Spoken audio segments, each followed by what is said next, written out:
This is the Voice of Early Childhood podcast.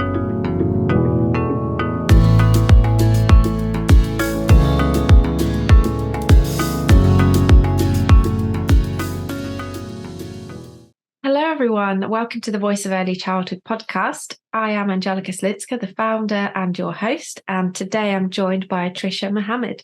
Thank you, Tricia, very much for joining. Oh, thank you for asking me to speak today. So Tricia is founder of Play Practitioners, MA student and a play advocate. And today we're going to be discussing the skill of observation and really embracing the world through the eyes of a 5-year-old. So I think it's good to start with unpicking what we mean by observations. So Tricia, would you like to, I guess, give a bit of an overview of what observations are traditionally seen as and why we do them, and perhaps what the common view is of observations? Yeah, I suppose lots of different people have got different ideas of what they see as an observation. I can speak from my experience as a school teacher, teaching in London schools in the early year settings, sometimes teaching in nursery, sometimes teaching in reception. And for me, when I was observing the child, it's quite a layered skill actually. So if you were to watch me observing, you might see that I'm quite still. I might actually even try and hide myself from the child that I'm observing, and try and be really discreet about it. And you might be wondering what I'm doing. But I'm looking at the child. I'm noticing things about the child, what they're doing, what they're saying, who they're interacting with, their emotional state, what area of the setting are they in, are they joyful? And then once I've got all that information, and it's quite hard work really going on in my brain, because at the same time I'm using all my professional expertise. I'm trying to draw on all my professional development to unpick what that child is telling me. So it's almost like I'm an investigator. I'm trying to get into the brain of that child and try and understand what that child is telling me. I'm trying to get to what is making that child tick. What's their fascination? What's their unique talent, their unique ability? And how I can support that. Is there anything I need to do in that moment to support that learning so that they can really feel their potential? They may be having a difficult moment with a friend, sharing. And then it becomes about timing. Do I step in straight away? Do I let it play out a little bit? I mean, always you've got safety in mind, so you never want to let it go too far. But then maybe you might step into model negotiation skills. Maybe you step away. Maybe it might be a really subtle intervention, like you've noticed the child using a really big spoon for pouring, and you introduce a smaller spoon or a slotted spoon to introduce another skill that they could use. Or it might be a bigger intervention. You might notice that children are really running, and they're running in circles and circles and circles. And actually, you might ask yourself the question, are they safe? And if you feel they're safe, then observe them running in circles. But if you feel actually that running is going a little too close to the woodwork area, and maybe we need to change the environment a little bit so that that route isn't as accessible. Maybe you don't know what you've just observed or how to support the child. So you'll take what you've observed, you might think on it, reflect on it on your own, maybe chat to colleagues, maybe chat to parents, and then use that reflection to support the observation. Maybe you want to go back there on another day, the next day, the child is there again, pouring with the same big spoon. And that's okay too, because repetition is good for children as well. So for me, the observation is there to help me understand the child's unique abilities and to give me an insight on how I can support that child further in their learning. It's very, very complex process. And sometimes as a practitioner, you're really active and you can be seen to be really active. And sometimes you just might be still reflecting and thinking. And that's important to pause, isn't it? That moment of stillness from the practitioner. And I think a lot of the time, a lot of educators may feel a little bit uncomfortable with that, whether they are the ones who are taking time to be still and really observe, or if they perhaps maybe a leader that's observing a member of staff, because it's seen as the educator's not doing enough and is not kind of working enough, I guess, and not interacting and engaging with the children.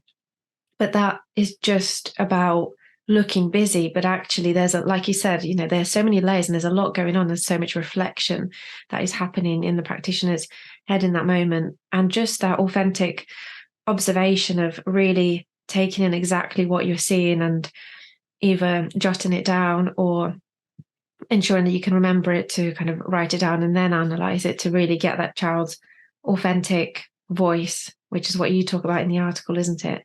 And that's the big thing for you, isn't it? Children's agency and being able to express themselves, but for the educators to be able to hear their voice through observing children and really get to know them. That's it, exactly. I take your point about the busyness thing. And really, if you've got an ethos within your team that understands the value of observation and the value of taking the time with the observation, then the senior leaders and your colleagues will support that because they understand the value in what you're doing and that actually your brain is being very, very busy in that moment, thinking about the child. And yes, trying to get to the authentic child is really a tricky business. I mean, you could argue that you would never see the authentic child, but they're always reacting with or against their environment or their peers or with an adult. I mean, often I've walked into a room and the child completely changes when I'm there. Suddenly they want to perform or they want to sing a song to me or do something that they feel will please me. But I do think that the place where you get the most authentic child is in a child's play. That's where they have the opportunity to show what they want to do. And I think if they're able to do and follow their own interests and their leads, then the learning for them is going to be so much more powerful. It's going to mean and stay with them for longer.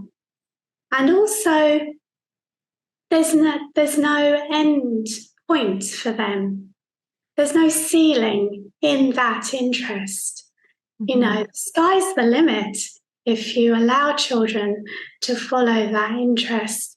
For example, dinosaurs. We all know 3, 4, 5-year-olds who like dinosaurs and are amazed by the ability of children to remember quite complex names, of course, and be able to describe what they eat and what they look like, and we can be amazed by that. But that's because it's their interest, and if we could give that power to all the children, their learning could be boundless. Mm-hmm. But it's giving time for that play. And also, the play has to be organised, the environment has to support that play. Mm-hmm. It's got to allow for children to be independent in their play, I think. Mm. And you mentioned children's interests and the setting up the environment as well. So the adult's role really plays a huge part in all of that. So I wonder how we allow or encourage practitioners to really understand what they can provide for the child by knowing their interest, because it's not just about providing more dinosaurs to play with. Actually, considering what is the child learning if we do provide those things for them. So I guess it's tapping into not just what's their interests and how do we give them more of that, is considering if we're giving them more of that, what can they learn from it? So I guess tapping into those areas of learning. And this is where the stages of development come in as well. It's understanding, if we provide children with this learning opportunity that is around their interests, what are they actually learning here? How are they progressing? What skills are they learning through their interests? So it's always having that in, not even at the back of your mind, I guess, but perhaps leading with the child's interest, but also in parallel leading with the learning, the knowledge that can be provided for the child, that they can gain from engaging in that activity that is around their interest. Yeah. The learning that's happening, I suppose, when you see a baby compared to a 4-year-old is going to look very different. Mm-hmm.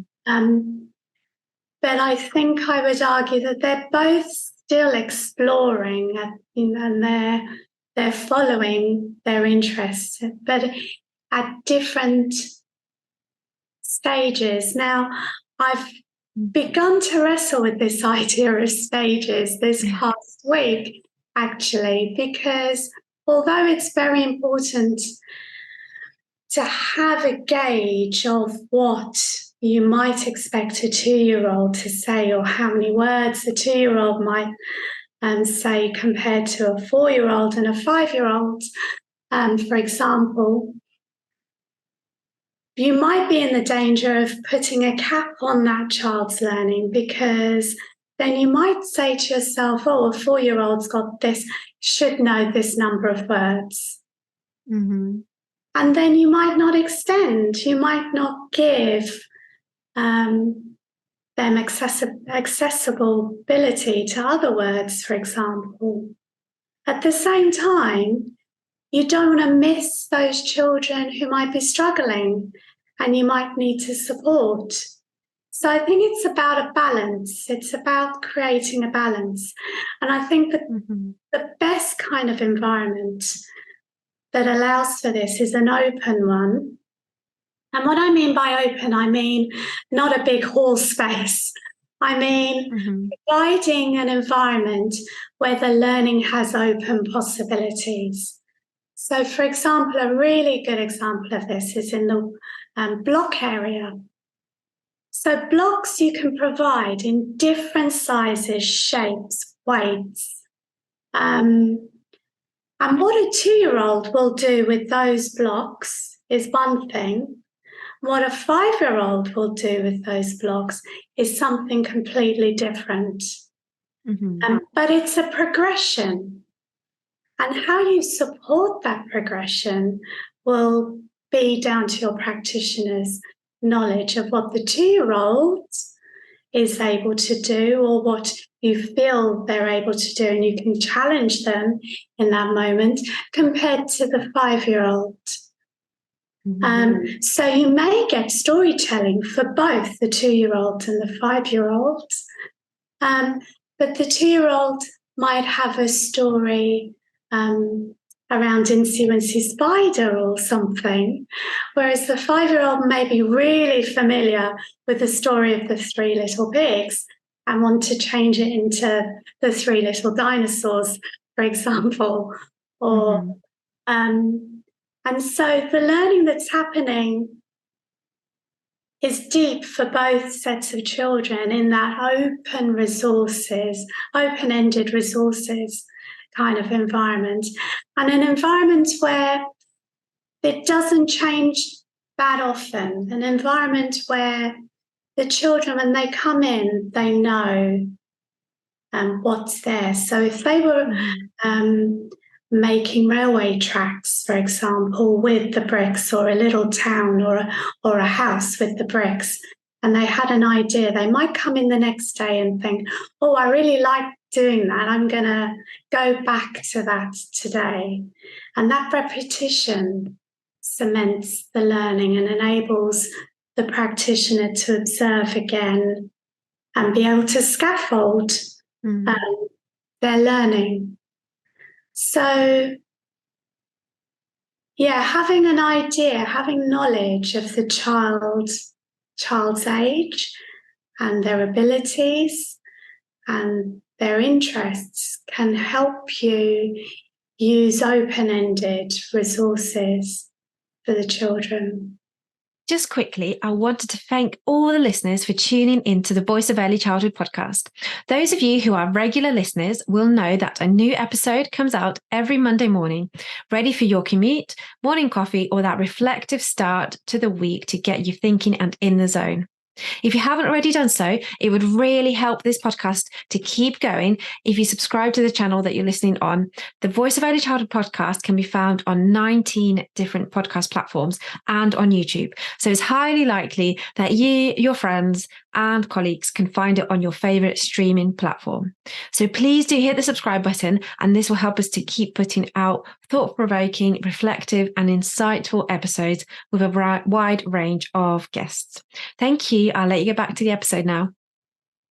And I guess, so thinking about stages and ages of development, again, in terms of, you mentioned age, that doesn't always help us, like you said, because it can constrain the educator's thinking, like you mentioned, by thinking this is what the child perhaps should be doing at this age.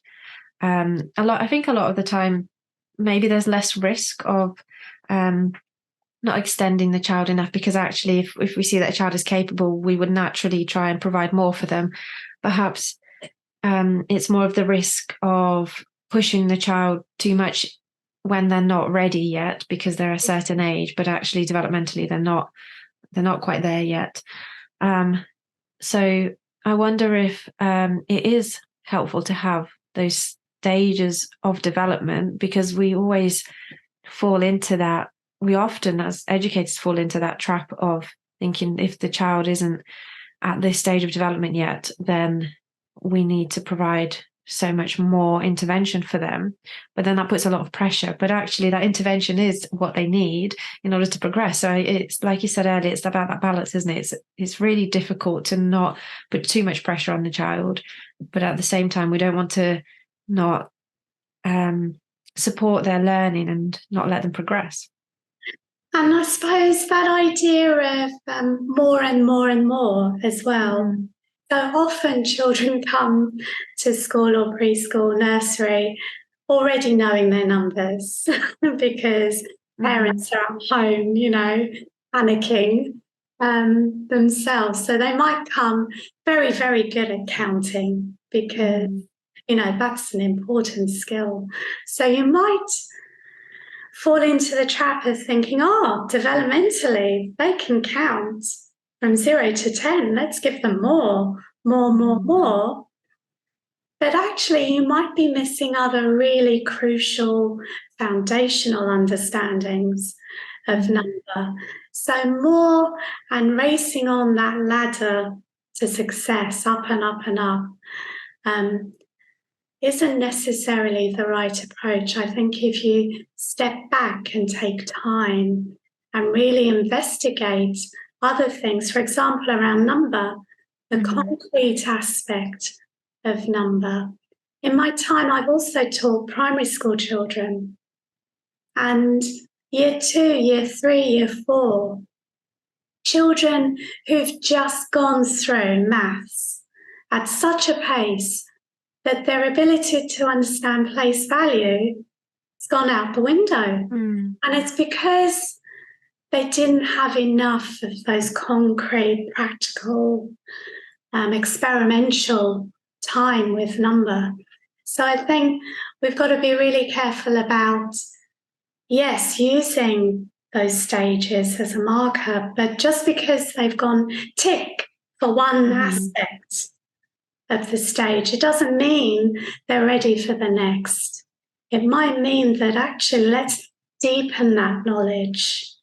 Let's explore that knowledge, experiment with that knowledge, make connections with that knowledge to other areas of learning out of context, just to test it and think about it.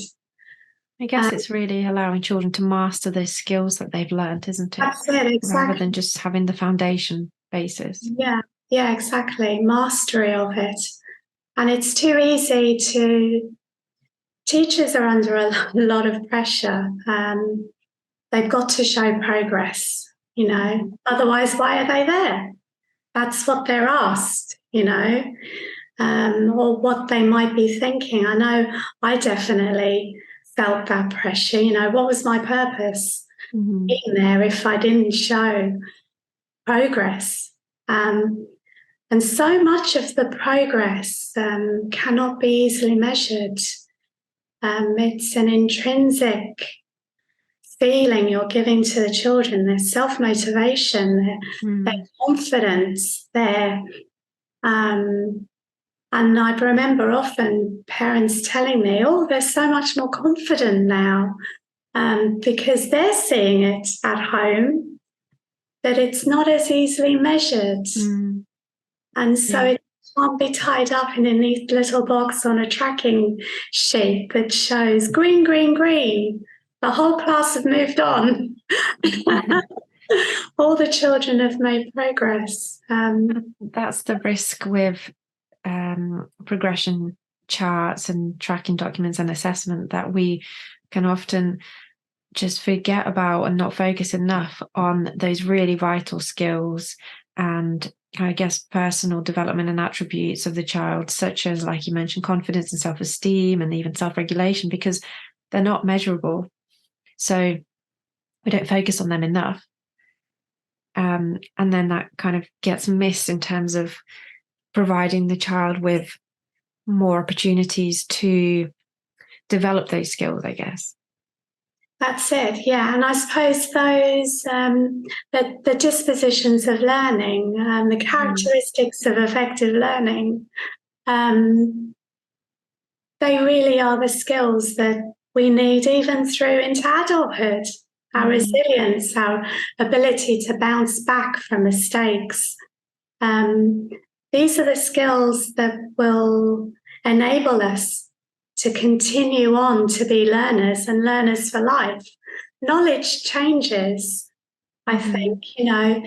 There's the example of the planets in the solar system. I grew up with the knowledge that Pluto was a planet in the solar system. Yeah, me too.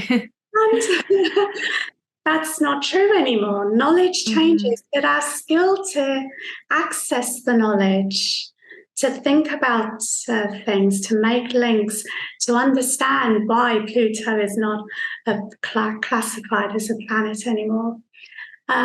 Those are skills that I think, if it was easy to measure, I would rather measure those than everything else. And I think the child then will be able to follow their interests, have choice as well, and be able to display those dispositions of learning to a higher order, I think, rather than a teacher sitting down side by side saying, okay, let's count the counters now. I've got 3, you've got 2. How many have we got now? And the child does it because all children, they want to please you, really. They'll do the task for you and they'll complete the task and it's done within 5 minutes and then off they go. But really, if you took that same task to the child where they were, maybe going back to the dinosaurs, and the child was making up a story of the dinosaurs, that same learning could take place there in a more meaningful way for that child. So it is both, then going back to what we were saying earlier, both how the child learns and in the early years, really focusing on getting children ready to learn and supporting them in, like I say, how they learn and how they can move on with that and gaining that lifelong learning mindset, but then also what they learn as well through their interests. And that's where the stages of development, I guess, come in, because then educators can focus on thinking, right, this is what the child needs to learn at this stage because they're here right now. So the next step would be this, and then they provide it through their interests. But it's interesting to consider not having stages of development to really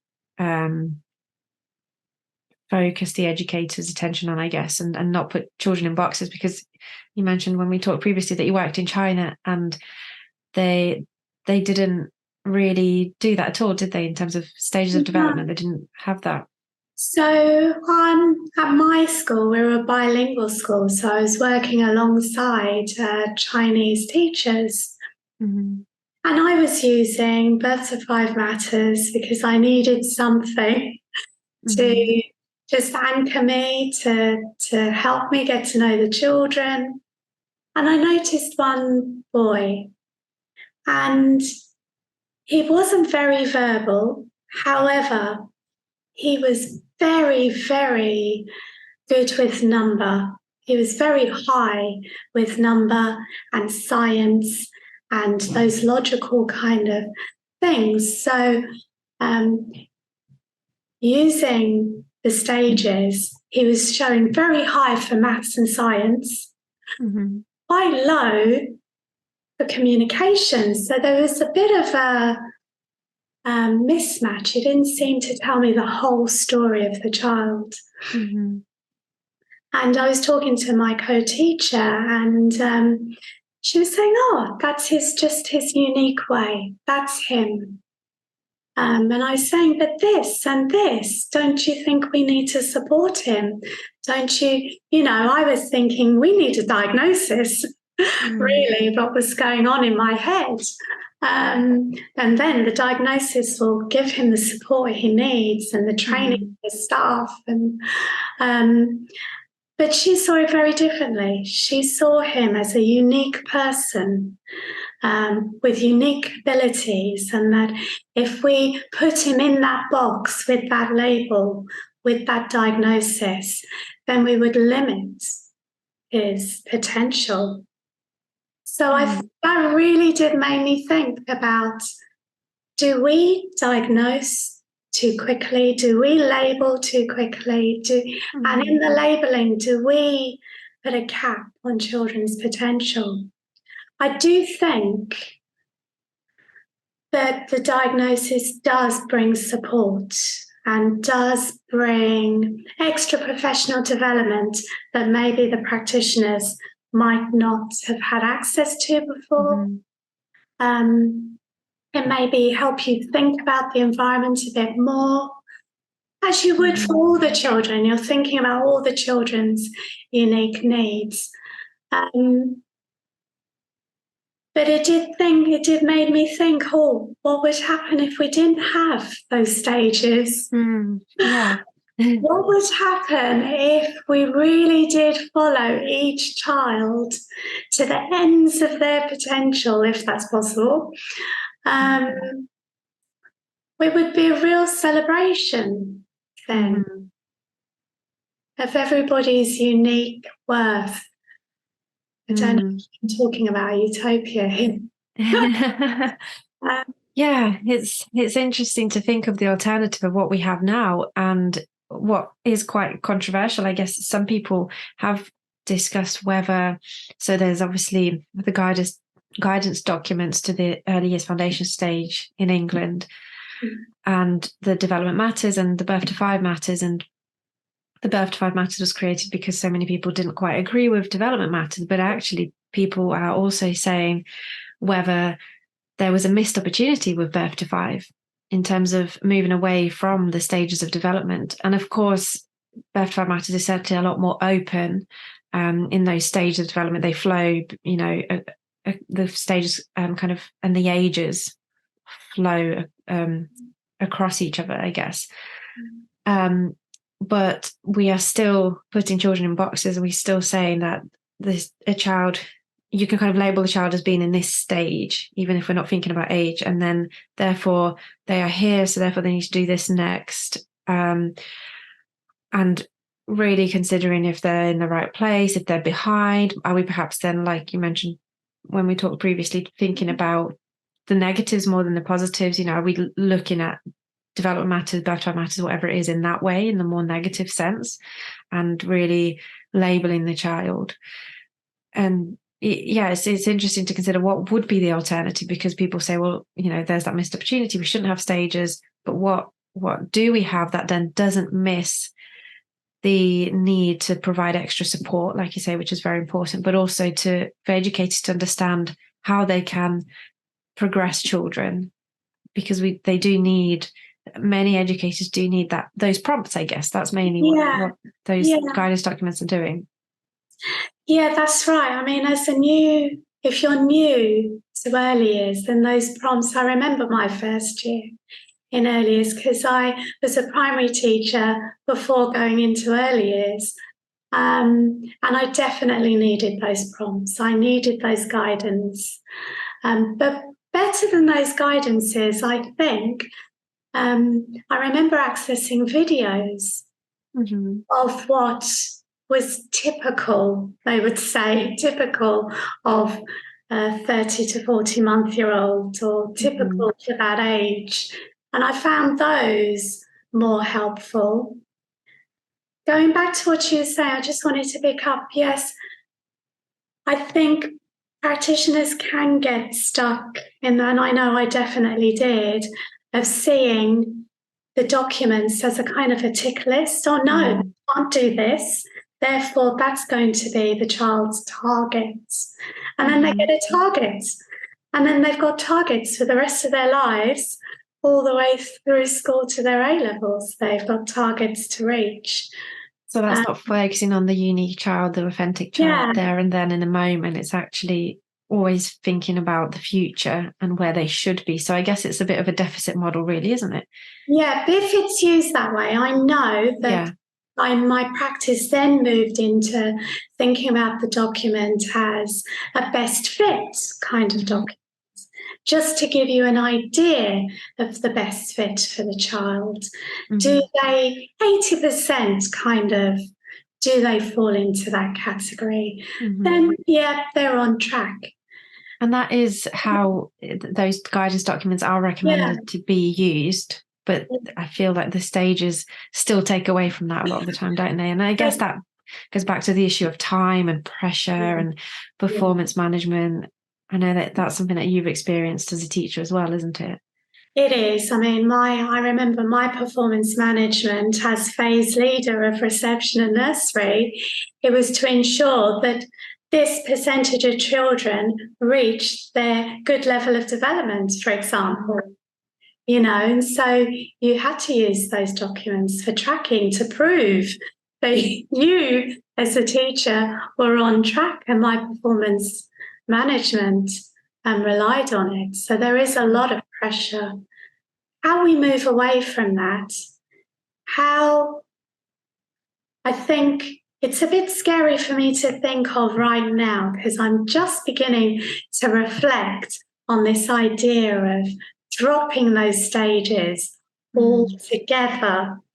And I feel like you've just taken away my life buoy,